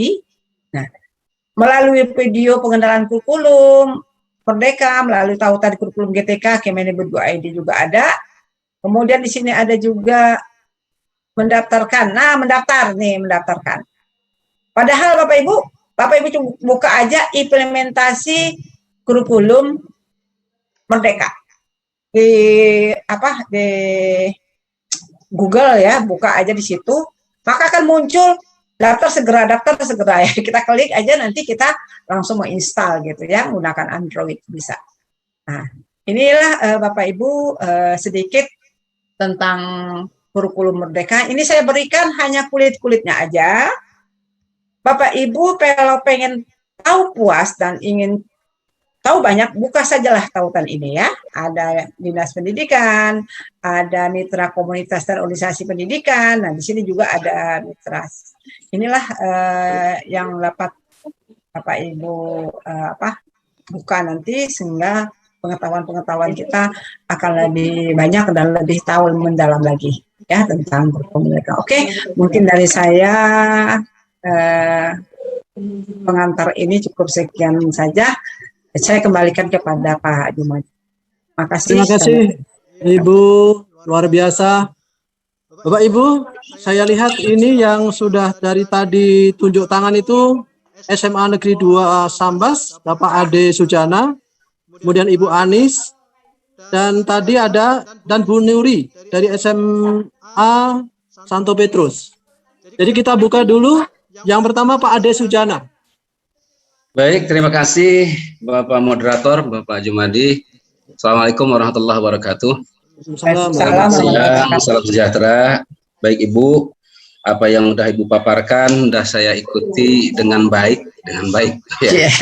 Tidak lepas mata saya dari tayangan-tayangan Ibu. Jadi begini Bu, sebelum bertanya saya mau menceritakan kronologis. SMA 2 Sambas, alhamdulillah sudah mengikuti pendaftaran sekolah penggerak, walaupun hasilnya belum tahu. Dan itu saya sampaikan ke kawan-kawan guru bahwa kita akan ikut. Gimana guru, setuju nggak? Setuju. Bahkan saya ikut. Kemudian mendaftar sebagai sekolah IKR, sekolah yang akan mengimplementasikan kurikulum Merdeka. Tanya kawan-kawan, setuju juga. Akhirnya saya daftar bersama pakar kurikulum dengan tim pengembang, kumpul. Bukan saya sendiri yang daftarnya. Semua itu setelah dikaji, kemudian kami mengadakan memahamkan kepada para guru apa yang harus diperbuat dalam menghadapi IKM ini, implementasi kurikulum Merdeka di tahun 2022-2023. Ya. Kemudian salah satu otak, jadi dari KAB dapat kesimpulan bahwa otak dari ini kalau ingin kami setelah daftar ke SMA 2 dapat yang option kedua Bu, yaitu mandiri berubah. Jadi direkomendasikan oleh sistem itu seperti itu. Kemudian saya sampaikan apa yang telah kami lakukan, saya dengan wakil kurikulum, dengan pengembang kurikulum saat mendaftar, saya sampaikan semuanya ke kawan-kawan guru, sehingga apa yang harus dilakukan oleh guru untuk mempersiapkan itu. Satu Bu, yang jadi kendala. Nah ini mohon dipikirkan. Guru itu memang harus masuk ke Belajar ID dan harus mendownload di Play Store Bu, mendownload itu platform Merdeka Mengajar. Ternyata setelah dilaksanakan itu tidak bisa semua guru mengikuti. Kenapa? Karena ada guru kami yang tidak masuk ke dalam Dapodik. Jadi ada kendala di sini Bu. Jadi tidak semua guru nanti yang ngajar di kelas 10 bisa mengembangkan dirinya di platform mengajar itu. Karena mereka tidak bisa link Belajar dan ID, tidak juga bisa mengakses di platform Merdeka Mengajar. Hanya sebatas video-video inspiratif yang mereka bisa. Nah ini harus jadi bahan pemikiran kita, mungkin bukan sekolah saya saja, bahwa betapa pentingnya kalau guru-guru yang sekarang guru tenaga honor yang masih belum masuk Dapodik, kalau ingin sekolah itu sukses dalam implementasi kurikulum Merdeka, dia harus masuk ke dalam Dapodik supaya bisa mengakses platform Merdeka Mengajar. Itu Bu syaratnya. Jadi mohon mungkin di sini Bu Kabit juga ada, Ibu juga di provinsi bisa menyampaikan. Ini kendala nih, akan jadi kendala bagi sekolah yang mau ikuti itu. Yang pertama. Yang kedua, mohon nanti mungkin direncanakan adanya BIMTEK khusus. Saya enggak nanti akan kami mungkin hanya mempelajari, dan tolong ini Bu, materi ini di-share ke kami untuk kami pelajari, tapi yakinlah kami mempelajarinya akan kurang maksimal kalau tidak ada BIMTEK. Ada 3 Bu. Pertama, mohon difikirkan guru-guru yang banyak belum masuk Dapodik, mereka mengikuti tipe IKM tadi harus mengakses di platform Merdeka Mengajar, di Belajar ID, itu tidak bisa masuk. Ada sih solusinya, saya bilang, ini guru yang seperti, tolong tumpang saja ke guru yang bisa. Tetapi kapan? Apakah selamanya begini? Apakah selamanya bertemu guru honor ini dengan yang udah masuk Dapodik? Jadi tolong mungkin gimana sih di operator Dapodik seperti itu. Yang pertama Bu ya, mohon diusahakan guru yang tidak masuk Dapodik demi menunjang kegiatan atau pelaksanaan IKM ini, mohon bisa masuk. Yang pertama. Yang kedua, materi ini tolong di-share, kami akan pelajari lagi. Yang ketiga, selain yang dari platform Merdeka Mengajar, sekarang guru-guru SMA 2, alhamdulillah Bu, yang sudah bisa masuk, sudah semua mengakses di platform Merdeka Mengajar, sampai tahu mana itu video inspiratif, mana itu ada asesmen, apa istilahnya, sebelum itu harus di asesmen diagnostik ya Pak? Asesmen diagnostik Bu. Ini udah pada ngakses Bu, jadi alhamdulillah udah aktif guru-guru saya. Hanya yang kasihan yang tadi yang tidak masuk Dapodik. Artinya tolong ini demi kelancaran nih Bu ya, demi kelancaran ini bagaimana proses guru yang belum masuk Dapodik. Kalau tidak itu ditangkap oleh banyak. Nah, gitu Bu ya. Yang ketiga, mohon Pak Jumadi sekali lagi. Yang ketiga, tolong diprogramkan adanya BIMTEK untuk wakaf kurikulum atau apa, karena untuk lebih mendalam lagi dalam hal ini. Terima kasih. Mohon maaf kepanjangan Pak Jumadi ini. Terima kasih. Assalamualaikum warahmatullahi wabarakatuh. Terima kasih Pak. Oke, langsung ke Bu Anis. Bu Anis, silakan Ibu Anis. Bu Anis. Iya Pak. Oke Bu, silakan Bu dari SMA Anis, silakan Bu Anis. Terima kasih Bu. Selamat siang Bapak Ibu. Siang. Semuanya. Ya, pada prinsipnya kurikulum Merdeka ini bagus ya Bu ya. Cuma kami sebagai pimpinan di lembaga pendidikan swasta, ya kan, kita juga harus memperhatikan bagaimana nasib guru-guru kita nih yang jamnya sudah dikurangi, ya kan, dari 42 jam nih untuk kelas 10 itu menjadi 36 jam. Nah, ini juga perlu diperhatikan. Dan sebenarnya di IPA itu kalau hanya di kelas 10 itu, ya kalau hitung-hitung ada 10 mata pelajaran, nah itu belum termasuk beranaknya di IPA tuh, IPA beranak 3, kan, 3 mapel nih, biologi, fisika, kimia. IPS beranak 4, ada biologi, ada geografi, ekonomi, sosiologi, dan sejarah. Bukankah ini juga merupakan suatu, ya sama aja banyaknya gitu kan. Jadi apalagi guru kita ini udah spesialisasinya tuh udah memang benar-benar masing-masing guru sejarah, guru ini kan sudah ditentukan nih, ya kan. Nah, apakah pemerintah itu memperhatikan enggak ya lembaga pendidikan swasta, ya, yang dimana ya guru-gurunya itu ya kita kan enggak bisa ya, oh ya Bu, tunggu tahun depan aja, ya perut orang kan juga enggak bisa ditahan, ya kan, seperti itu. Nah, kami terutama ya untuk guru-guru, guru ya MIPA, IPS juga kan selama ini kan berkurang 1 jam nih Bu, setiap kelas itu otomatis, ya. Yang berikutnya itu guru seni, ya, seni dan prakarya. Seni dan prakarya itu jadi 1-2 jam Bu jadinya, ya kan. Jadi kan kita harus ya kurang 1 jam seperti itu. Ya, bagi kami sebagai untuk melaksanakannya tidak ada tidak ada masalah ya Bu ya. Tetapi yang kita perhatikan itu koordinasi orang nih, ya, guru-guru kita yang harus kita perhatikan, ya kan. Ya, kemarin beberapa waktu yang lalu kebetulan ada teman kita direktur datang ke Pontianak. Ya, saya juga sudah mengungkapkan kepada Ibu Rina, ya kan, Bu Astuti juga ya tentang masalah ini. Saya bilang ya ini apakah para apa ya namanya itu petinggi di sana itu kebijakan, kebijakan, ya apakah memperhatikan sampai sejauh itu? Kalau negeri tidak ada masalah Bu. Kenapa? Karena mereka gajinya dibiayai oleh pemerintah kan, orang mau dia ngajar 1-2 jam atau 3 jam ya digajinya full seperti itu. Kalau kami swasta kan otomatis berkurang juga pendapatan mereka. Nah itu yang menjadi pemikiran kami. Dipersingkat Ibu, dipersingkat pertanyaan Bu. Pertanyaan saya, apakah kami bisa menambah jam sendiri untuk guru-guru yang seperti itu? Ya, apalagi guru bahasa ya, kalau negeri itu ada guru bahasa Arab, ada guru bahasa Korea, guru bahasa Jerman, ya kami kena guru bahasa Mandarin. Nah, itu bagaimana? Apakah kami boleh menambahkan itu sebagai tambahan mata pelajaran atau bagaimana? Terima kasih, Bu. Terima kasih Bu Anis, saya kira sudah bisa. Pak Nuri, dari SMK Santo Petrus, mohon pertanyaannya singkat dan jelas, Pak. Ya, baik, terima kasih. Bu Isna, saya mau bertanya itu Bapak Ibu guru juga semuanya. Bapak Ibu Kepala Sekolah dan Wakil Kurikulum. SMA Santo Petrus sudah mendaftar untuk kurikulum merdeka. Jadi pertanyaannya di sini, karena kami sangat tertarik dengan kata merdeka tadi Bapak Ibu,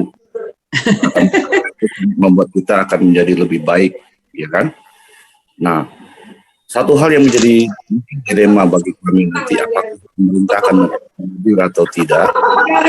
Di kelas 11 menentukan mata pelajaran yang menjadi fokus anak-anak tersebut untuk masuk ke jenjang perguruan tinggi. Apakah ada sebuah keyakinan, jangan sampai jadi hanya semacam program-program saja yang berjalan sampai 2024. Ayo Dek, maaf ya tadi Dek ada. Ya. Sehingga anak kita misalnya dia nih, pertama dia dari kelas 11 dan 12, nanti kan dia ingin masuk ke fakultas kedokteran seperti yang Bu Isna tadi sudah contohkan. Dia mengambil mata pelajaran memang khusus untuk itu. Tapi ternyata tidak terakomodir di perguruan tinggi waktu pendaftaran, khususnya negeri. Kalau swasta ya kita tahu pembiayaan luar biasa untuk kedokteran. Ya, kemudian akhirnya dia mungkin nanti setelah tamat dia punya pilihan lain. Dia ingin masuk ke fakultas misalnya fakultas ekonomi dan bisnis.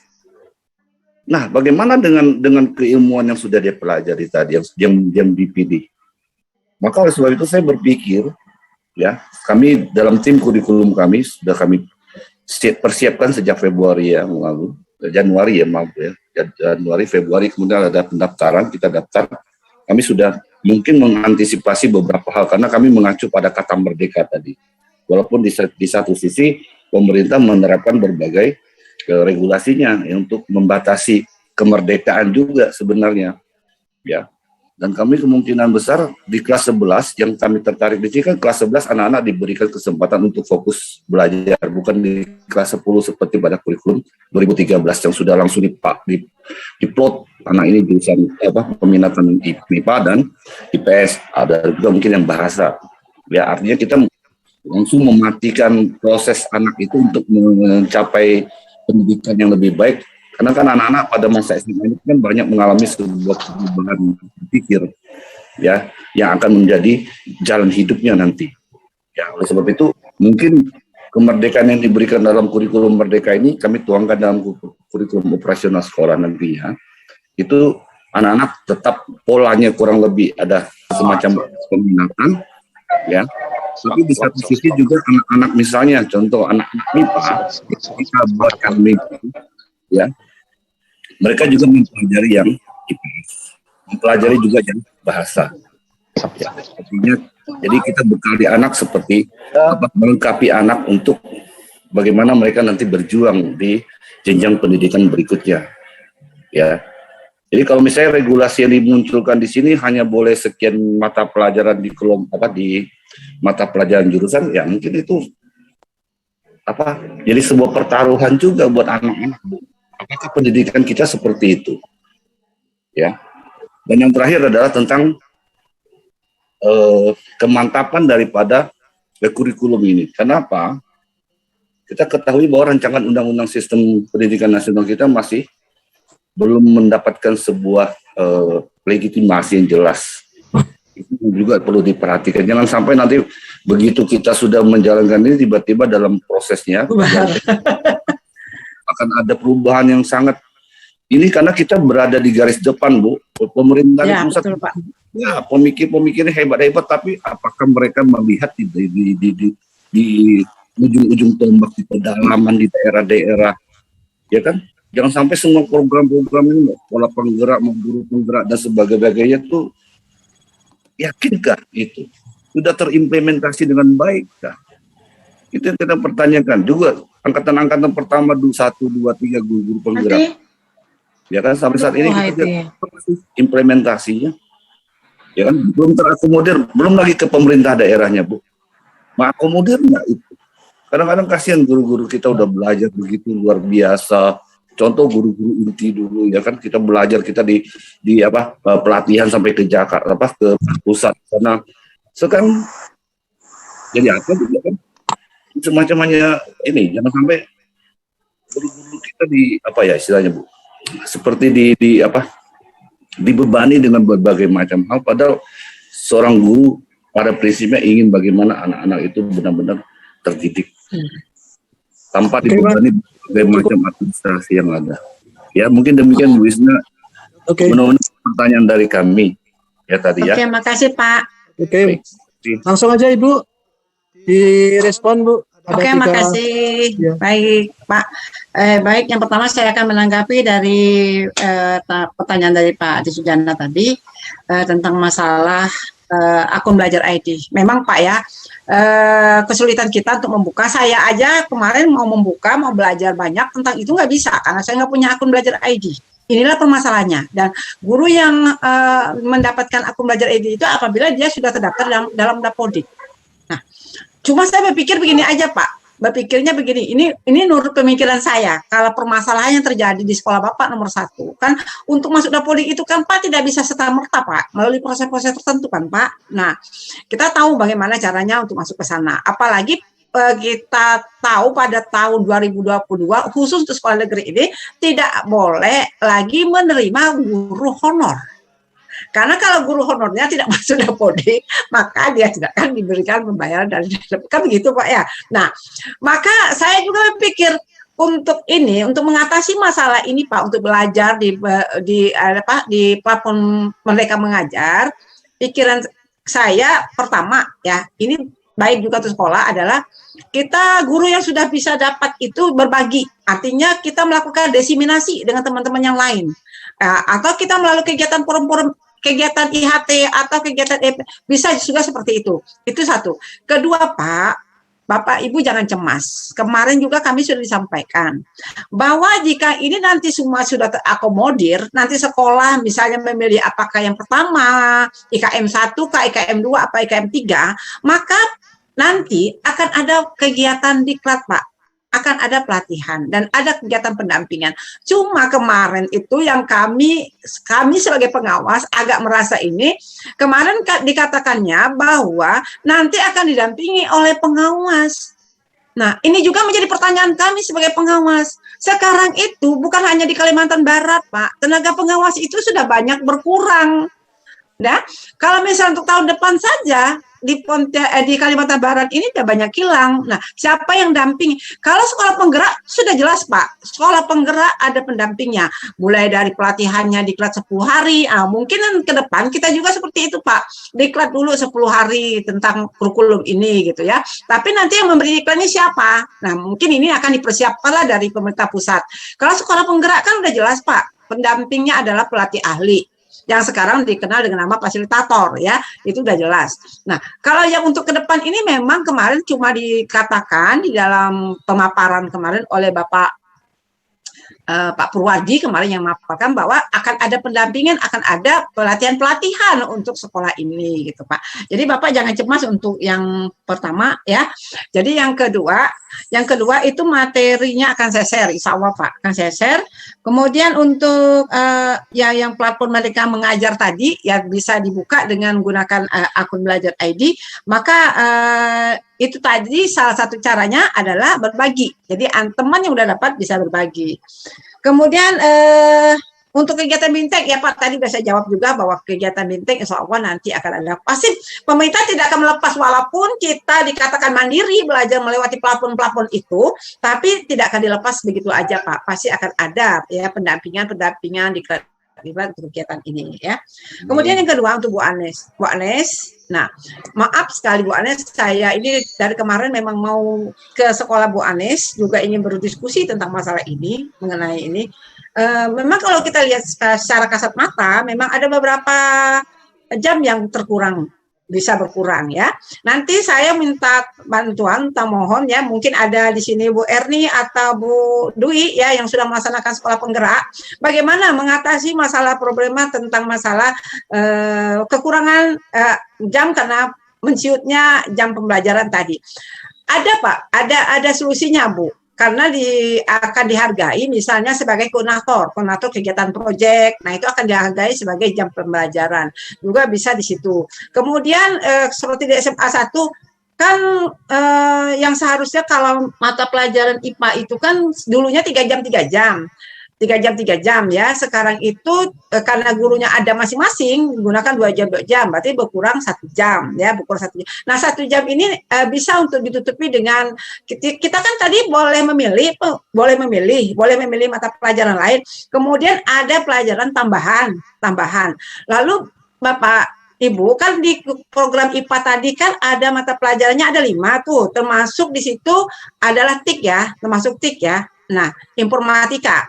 Nah, untuk informatika ini boleh diajarkan guru yang bukan berlatar belakang pendidikan informatika, asalkan dia menguasai tentang informatika itu. Beda dengan kurikulum di 2013. Kita masih ingat dengan Permendikbud nomor berapa waktu itu ya, berkenaan dengan guru informatika itu harus berlatar belakang pendidikan informatika, ya kan? Harus mempunyai sarana yang lengkap. Tapi sekarang untuk kurikulum Merdeka tidak harus guru informatika berlatar belakang pendidikan informatika. Guru mata pelajaran lain pun kalau dia bisa menguasai informatika boleh diberikan pembelajaran itu gitu. Itu yang selintas saya baca ya Bu ya, tapi saya lupa di bagian mana ya, saking banyaknya saya lupa bagian mana bahwa itu bisa dilakukan seperti itu. Nah, memang apa ya, saya sekalian juga jawab dari pertanyaan Pak Nuri, tanggapan Pak Nuri. Memang Pak, kita melihat dari pemerintah ini membuat suatu regulasi aturan itu cepat sekali berubah ya. Sementara kita ini ujung tombak pelaksana di awal. Apa yang menjadi pertanyaan Bapak Ibu di sini, ini juga pernah saya lontarkan pada waktu saat saya mengikuti kegiatan BIMTEK Sekolah Penggerak. Karena BIMTEK Sekolah Penggerak itu pesertanya gabung, kepala sekolah, pengawas, guru itu gabung. Nah, ini pernah saya tanyakan dengan pelatih ahli, saya tanyakan Pak tentang masalah ini. Saya bilang gitu, ini apakah nanti program ini akan sama ujuk-ujuknya seperti kurikulum 13? Awal-awal kurikulum 13 itu kan ditawarkan Pak, untuk lintas minat, itu kan ditawarkan ke anak-anak. Itu pernah dilaksanakan pada awal tahun 2013 itu. Beberapa sekolah yang saya dampingi, yang waktu kegiatan kurikulum 13, ya, gimana, siapa, Bu? itu, apa? Halo? Nah, itu pernah didampingi ya tentang itu, benar-benar memilih sesuai lintas minat bakat anak gitu, sesuai dengan bakatnya maunya milih apa-apa. Terjadilah karena dia pemilihan itu akhirnya ada anak yang memilih mata pelajaran yang misalnya contoh, dia senang nih pelajaran biologi, paling banyak biologi. Ternyata pelajaran fisika nggak diambil. Nah, guru fisikanya itu gimana? Ya kan? Nah, akhirnya tahun-tahun berikutnya bukan lagi mengikuti kebutuhan anak, tapi akhirnya adalah kebutuhan guru. Bu Anes, untuk sekolah masalah guru, negeri pun sama Bu Anes. Negeri walaupun dia tetap digaji, tapi dia diikat dengan sertifikasi, harus mengajar 24 jam. Kalau tidak 24 jam, dia nggak bisa. Nah, dapat sertifikasi. Sama juga masalahnya Bu Anes. Tapi kita jangan pesimis, kita coba. terbuka, pelajari lagi. Dan saya mohon maaf juga, seandainya jawaban-jawaban saya tidak menyenangkan atau kurang memuaskan pada Bapak Ibu, maka saya berharap Bapak Ibu juga bisa mencari kepuasan yang lain supaya lebih pas gitu gimana sebenarnya kurikulum merdeka ini. Kalau kita ambil ininya risikonya, kalau nggak diambil apa gitu kan. Dan kemudian kita pelajari dulu ya. Makanya Bapak Ibu ini masih ada waktu nih 30 April, berarti 1 bulan lagi. Sebelum Bapak Ibu memilih, menentukan ya, mengisi angket. Nah, Bapak Ibu pelajari dulu secara mendalam. Kita kan disuruh mengisi angket. Kalau mengisi, tetapi diharapkan dengan sosialisasi ini, sekolah punya komitmen dan punya kemauan untuk mendaftar. Masalah penentuannya mau KM1, KM2, KM3 setelah kita mengisi angket itu gitu. Ya. Nah, kayak SMA Petrus, Pak ya, Pak Nuri, KM2 ya Pak ya? Dari KM2 itu, ya? masuk 3, Bu. Oh, KM3. Wah, hebat deh Pak. Wah, berarti Bapak harus mengembangkan sendiri ya perangkat-perangkat ajarnya dengan melihat contoh-contoh yang ada. Luar biasa nih. KM3 ya. Nah, itu kan ditentukan dari sana kan Pak setelah ngisi angket ya Pak ya? Iya, benar. Ah, iya.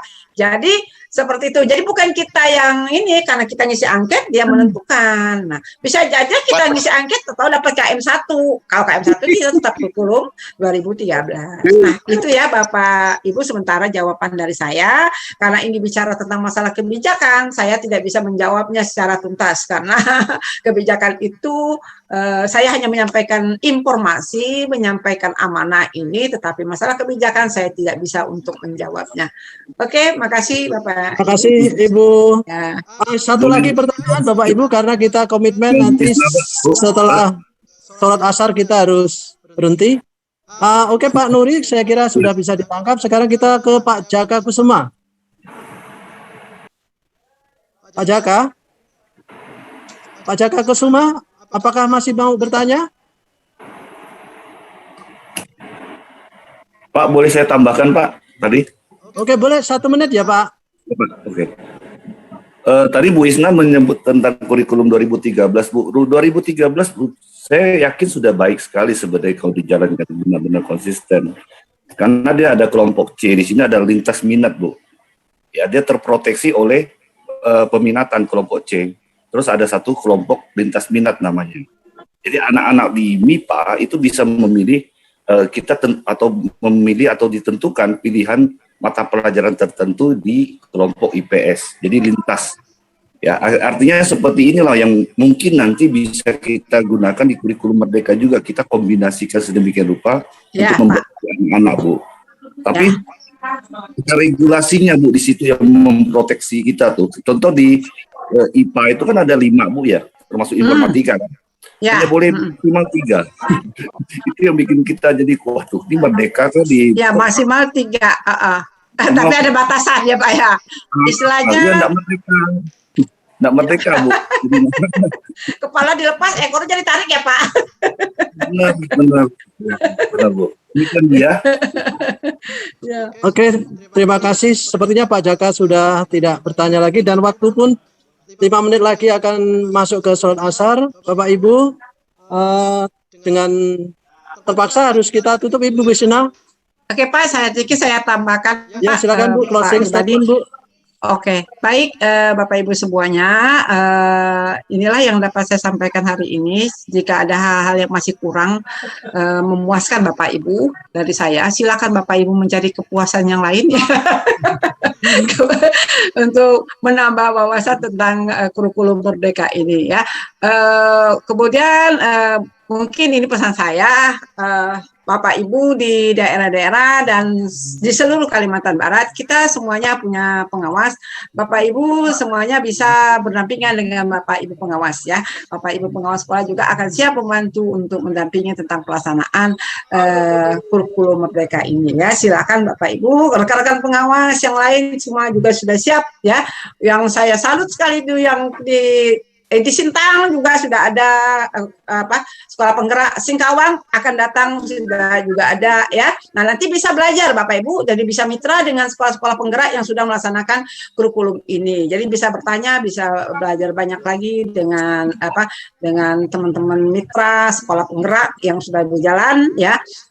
Supaya kita lebih tahu lebih banyak bagaimana untuk melaksanakan kurikulum Merdeka ini. Mungkin itu saja dari saya. Saya mohon maaf yang sebesar-besarnya jika ada hal-hal yang saya sampaikan kurang pas, karena itu mungkin kelemahan saya sebagai manusia. Tetapi jika ada hal yang lebih, itu semuanya adalah hidayah dari Allah Subhanahu wa Ta'ala. Terima kasih Bapak Ibu semuanya.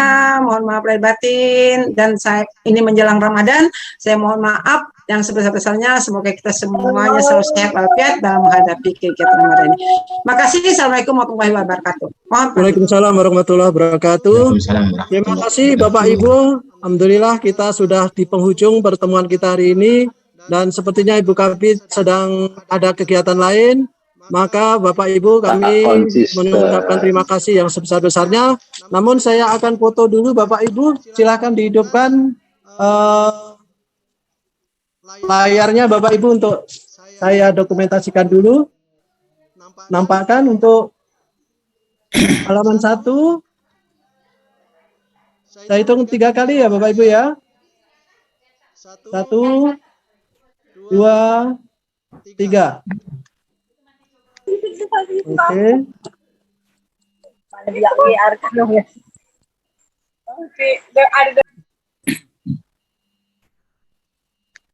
Oke, untuk halaman 2.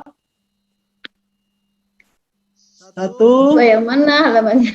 Halaman 2. Pokoknya Ibu harus aktif aja. Karena Ibu ada di mana kita juga nggak tahu. 1, 2, 3. Halaman 3. Oke. Yang di halaman 3. 1, 2, 3. Oke. Ada 11 ini Bapak Ibu. Sekarang halaman ada 11 halaman ternyata. 1. Banyak. 400-an. Ada 14 halaman. Sekarang di halaman 5 Bapak Ibu. Ya, silakan kameranya 1. 25 satu halaman. Mana Bu Eni ini kok nggak kelihatan sih wajahnya Bu Eni? Nanti saya share materi di MKKS ya Pak. Sekarang ya Sejarah. halaman 6 Bapak Ibu. Ibu pengawas juga Bu Is. Ya, sama semuanya saya share. Bu Eni itu wajahnya ditampakkan, Mbak. Bu Eni mana sih sembunyi ya? 7 ini banyak sekali yang udah aktif nih. Saya udah nampak. Dipoto Bu Eni, buka wajahnya. Halaman 7. Kelihatan tuh Bu Is. Ketutup ya. Mana muka Bu Eni ini? Halaman 7 hanya 3 orang yang nampak wajahnya. Ya. Rumah kali Pak Jum. 1. Ada banyak ya 207. Cuma seperempat terikut. Ya Bapak Ibu yang MKKS langsung sampaikan materinya lewat MKKS. 1, 2, 3. Orang yang dipoto kan sambas we 2 sambas paling pede we. Oke Pak Narto ya Pak Narto, hidupkan Pak Narto. 1, Jangan dipoto Pak Narto. 3. Saya pernah ngajar pandu. Gimana Bu itu? Jangan dipoto. Rusak nanti Pak. Dia aja boleh, enggak ada komentar apa. Almo siap, mau dipoto. Aduh, Ibu gimana? 3. Terima kasih Bapak Ibu. Almo siap, mau dipoto Pak Almo. Sambas mata Maaf kalau ada kekurangan. Silakan Bapak Ibu. Terima kasih Bu Isnawati. Ade sehat. Ade Sujana sampai sekali ya. Jangan di luar. Terima kasih. Terima kasih Ibu. Terima kasih. Neneng Pak Dedi, apa kabar? Tunggu. Terima kasih. Masih selanjutnya. Terima kasih Bu. Ade sampai. Terima kasih Bu Isna. Terima kasih Bu Kabid. Neneng ngomong Udah pulang. Arjana. Hebat Bikin orang sih Kang Ade. Terima kasih Bu Siti. Semua. Terima kasih semuanya. Maaf lahir batin. Selamat berpuasa. Assalamualaikum. Waalaikumsalam warahmatullahi wabarakatuh. Nah, ini nambah cantik. Habib Halim, makasih. Bu Yanti nunggu ya. Nunggu. Bu Siti nunggu ya, nunggu. Makan gado-gado. Masih ada nih Bu Is. Habis Bu Is. Gado-gadonya. Ini foto lagi. Yanti, Bu Widi, apa Bu Widi? Baik, gimana udah selesai? Ini foto lagi. Kapan? Oh ya. Terima kasih Bu Isna. Lagi. Bu Eni bangun tidur nampaknya di kamar. Nampaknya gitu. Bu Eni, nampak benar. Bu Eni bangun tidur.